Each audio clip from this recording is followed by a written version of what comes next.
की हो। यदि कोई भूल हो भगवान उसको क्षमा करके अपना आशीर्वाद हम सबको, हमारे परिवार के, हमारे समाज के सभी लोगों के ऊपर बनाए रखिए। सबके ऊपर कृपा दृष्टि आपकी बनी रहे, सबके ऊपर आपका आशीर्वाद।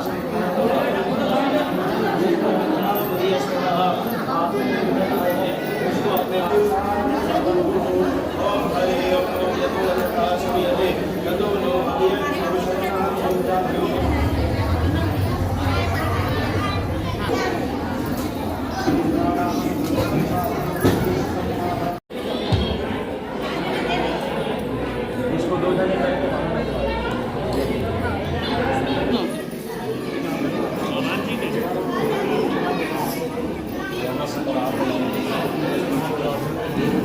जी बताएंगे। ये नागबेल तंबोली समाज प्रति अनुसार हर साल नाग पंचमी मनाया जाता है, लेकिन कुछ कारणों से 2-3 सालों से कोविड की वजह से नहीं मनाया गया था।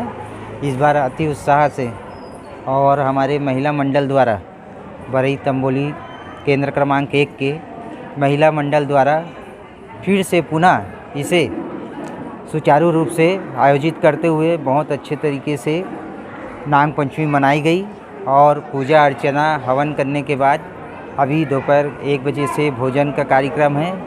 भोजन के पश्चात सांस्कृतिक कार्यक्रम रखा गया है, जिसमें महिलाओं और बालक बच्चियों द्वारा सहभागिता लेके उसे पूर्ण रूप से अपन समारोह को आयोजित किया है।